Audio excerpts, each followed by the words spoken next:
Le département de la Défense des États-Unis et la National Security Agency possèdent les superordinateurs les plus puissants du monde et les esprits mathématiques les plus affûtés de notre époque. Ils ont brisé le code diplomatique japonais Purple pendant la Seconde Guerre mondiale, décrypté les transmissions navales soviétiques pendant la guerre froide et interceptent quotidiennement des pétaoctets de communication mondiale.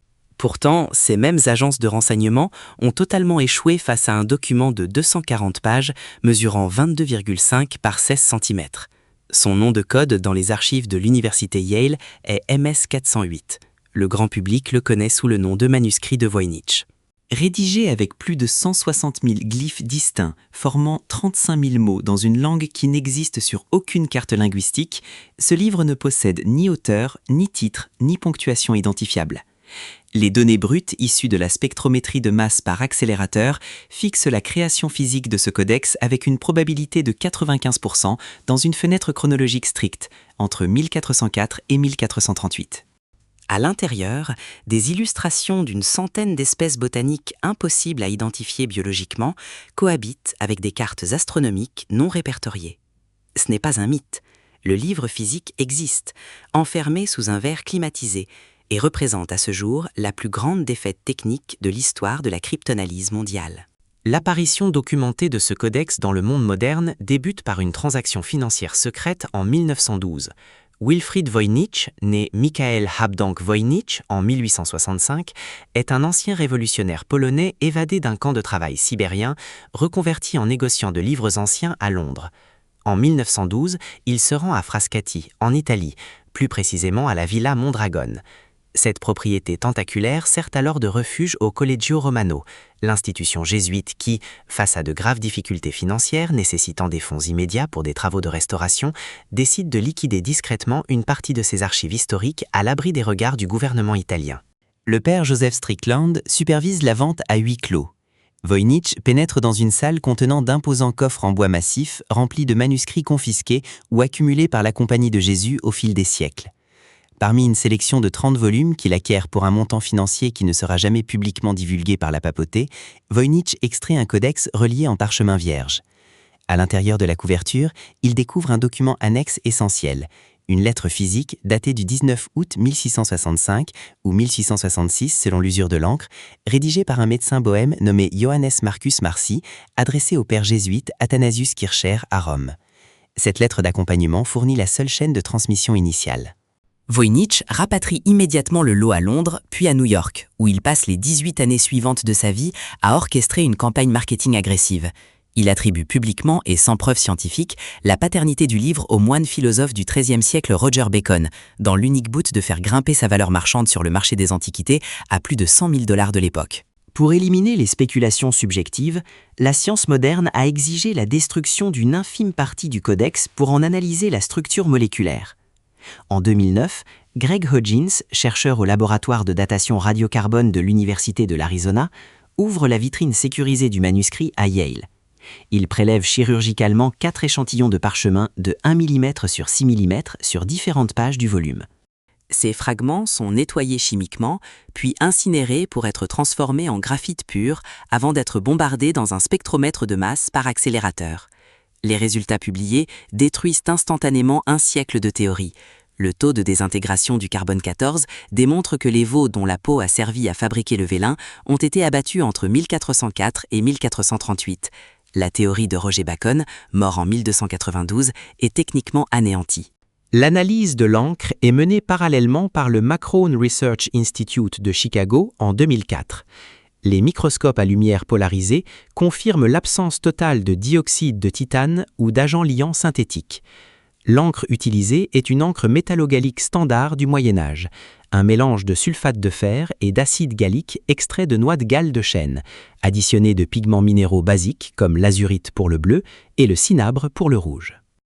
Le manuscrit compte aujourd'hui 240 pages, mais l'examen des reliures prouve que 32 pages ont été arrachées à une date inconnue. Le texte a été rédigé avec une fluidité absolue. Il n'y a aucune rature, aucune correction, aucun effacement. L'auteur inconnu a tracé 170 000 caractères de gauche à droite sur 5 sections distinctes. Une section botanique affichant 113 plantes à la morphologie chimérique, racines d'une espèce greffées sur les feuilles d'une autre, une section astronomique remplie de diagrammes stellaires et de signes du zodiaque, une section balnéologique dépeignant des figures féminines nues évoluant dans des bassins interconnectés par des tuyaux remplis de liquide vert, une section pharmacologique montrant des bocaux d'apothicaire, et enfin une section de recettes, composée de courts paragraphes balisés par des étoiles à 7 ou 8 branches. La traçabilité historique du manuscrit commence dans les couloirs du pouvoir du Saint-Empire romain germanique à la fin du XVIe siècle.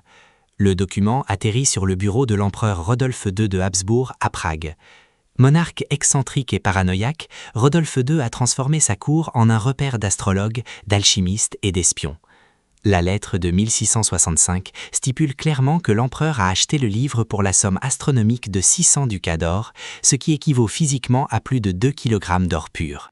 L'empereur le transmet ensuite à son pharmacien personnel, Jacobus Sinapius, dont le nom noble est Orchitsky de Tepenet. C'est Wilfried Voynich lui-même qui, en appliquant agressivement une solution chimique à base de produits révélateurs sur la page 1R en 1914, fait apparaître la signature effacée de Tepenet sous lumière ultraviolette, prouvant sa présence dans l'inventaire impérial avant 1622. Après la mort du pharmacien, le codex disparaît des registres officiels pour réapparaître dans le laboratoire privé d'un alchimiste obscur de Prague nommé Georges Barèche. Barèche, incapable de déchiffrer une seule ligne après des années de tentatives, décide de faire appel à la plus haute autorité intellectuelle de son époque. En 1639, il expédie des copies transcrites à la main de plusieurs pages à Rome, au père Athanasius Kircher, un jésuite considéré comme un génie du déchiffrement hiéroglyphique. Kircher, sceptique, demande à examiner le document originel. Barèche refuse de s'en séparer de son vivant.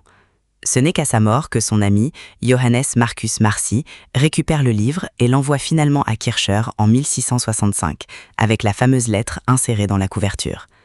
À partir de son arrivée au Collegio Romano à la fin du XVIIe siècle, le codex est archivé, classé et totalement oublié dans l'obscurité totale des réserves ecclésiastiques pendant plus de 250 ans, jusqu'à l'effraction financière de Voynich. Lorsque l'analyse historique échoue, les statistiques prennent le relais. Le manuscrit de Voynich est constitué d'un alphabet restreint, comprenant entre 20 et 25 caractères distincts, formant exactement 35 000 mots. Les linguistes computationnels ont appliqué à ce volume la loi de Zip, un principe statistique formulé en 1949 par George Kingsley Zip, qui postule que dans toute langue humaine naturelle, la fréquence d'utilisation d'un mot est inversement proportionnelle à son rang dans la table des fréquences. De manière troublante, le texte du Voynich respecte la loi de Zip avec une précision mathématique totale. Ce détail biométrique du langage prouve qu'il ne s'agit pas d'une succession aléatoire de symboles tracés par un fou, mais d'une structure qui imite fidèlement l'organisation neuronale dans le langage humain. Cependant, l'anatomie interne des mots détruit cette hypothèse. L'entropie des caractères, c'est-à-dire le taux de prévisibilité d'une lettre par rapport à la précédente, est significativement inférieure à celle de l'anglais moderne, mais supérieure à celle du latin médiéval. Plus grave encore, le texte ne comporte aucune consonne double. La longueur des mots est rigoureusement cantonnée entre 2 et 10 lettres. Les répétitions sont structurellement aberrantes. Il n'est pas rare de trouver le même mot écrit 3 ou 4 fois de suite, comme coquedi, coquedi, dal, coquedi, une occurrence inacceptable dans la syntaxe des langues indo-européennes. En 1976, le capitaine de vaisseau et cryptanalyste Prescott Currier publie une étude démontrant que le manuscrit n'est pas l'œuvre d'une seule personne. En analysant la fréquence des glyphes et la dynamique de l'écriture manuscrite, Currier prouve catégoriquement la présence de 2 dialectes distincts qu'il nomme le Voynich A et le Voynich P, rédigés par 2 scribes travaillant en parallèle. En 1944, l'installation militaire d'Arlington Hall, en Virginie, devient le centre névralgique de la cryptanalyse américaine.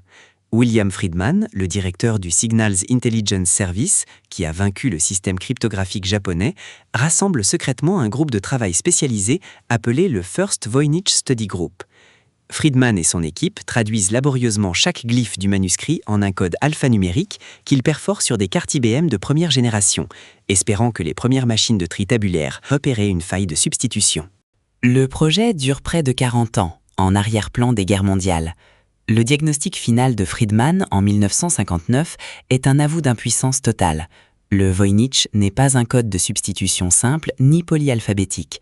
Il théorise alors qu'il s'agit d'une langue artificielle universelle construite sur des concepts philosophiques, une technologie linguistique qui n'existait pourtant pas au XVe siècle.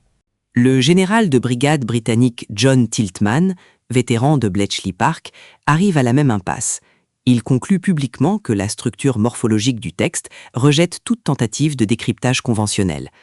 Avec l'avènement de l'informatique moderne, les tentatives se multiplient, sans succès. En 2018, une équipe de chercheurs en intelligence artificielle de l'Université de l'Alberta, dirigée par le professeur Greg Kondrak, alimente des réseaux de neurones profonds avec la Déclaration universelle des droits de l'homme traduite en 380 langues. L'algorithme recrache une théorie affirmant que le Voynich est de l'hébreu encodé via des anagrammes complexes. L'annonce fait l'effet d'une bombe médiatique, mais elle est scientifiquement détruite en moins de 3 semaines par des linguistes spécialisés en hébreu médiéval qui prouvent que l'algorithme a été forcé de manipuler la syntaxe et d'inventer des voyelles aléatoires pour obtenir des phrases absurdes, telles que « Elle a fait des recommandations aux prêtres, à l'homme de la maison, à moi et aux gens ». À ce jour, la capacité de calcul massive n'a produit que du bruit. Face à l'échec des décryptages, la théorie de l'escroquerie pure refait surface. En 2004, le chercheur britannique Gordon Rugg publie une démonstration pratique utilisant une grille de Cardan, un outil de cryptographie physique inventé par le mathématicien italien Girolamo Cardano en 1550. Rugg prouve qu'un fraudeur, en déplaçant un carton perforé sur un tableau de préfixes, de racines et de suffixes, peut générer industriellement des milliers de mots dépourvus de sens, mais possédant une consistance statistique capable de tromper la loi de Zipf. Le suspect idéal pour cette opération financière serait Edward Kelly, un charlatan et occultiste anglais du XVIe siècle associé de John Dee. Kelly résidait précisément à Prague, avait accès à la cour de Rodolphe II et cherchait désespérément à escroquer le monarque pour s'approprier les fameux 600 ducats d'or. Cependant, cette théorie se heurte à une réalité macroéconomique implacable. La datation au carbone 14 place la fabrication du vélin au début du XVe siècle, bien avant la naissance d'Edward Kelly. Le manuscrit a nécessité l'abattage d'au moins 14 veaux entiers. Au XVe siècle, la préparation, le grattage et le traitement de 240 pages de vélin de cette qualité représentaient un coût de production industriel massif. Un faussaire cherchant simplement à extorquer de l'argent aurait pris un risque financier initial exorbitant pour fabriquer un objet aussi complexe. L'alternative restante est celle d'un savoir interdit. La transcription phonétique, par un esprit isolé, d'une langue vernaculaire européenne perdue ou d'un dialecte asiatique non documenté, volontairement masqué derrière un alphabet inventé pour échapper au bûcher de l'Inquisition catholique. Le manuscrit MS 408 repose actuellement dans le coffre-fort souterrain de la bibliothèque Beinecke à New Haven, sous atmosphère contrôlée. L'effet matériel ne souffre d'aucune ambiguïté. 240 pages de vélin, produites entre 1404 et 1438, couvertes d'une encre médiévale standard, sans la moindre trace d'altération moderne. Les faits intellectuels, eux, sont un vide absolu. Aucun programme de renseignement, aucune puissance de calcul algorithmique et aucun linguiste n'a été capable de traduire un seul des 35 000 mots tracés sur ces pages. Le Voynich reste l'unique système de communication humain qui résiste à l'intégralité de notre technologie moderne. Un trou noir cryptographique en plein milieu de l'histoire européenne. N'hésitez pas à confronter les données et à partager vos propres analyses dans les commentaires.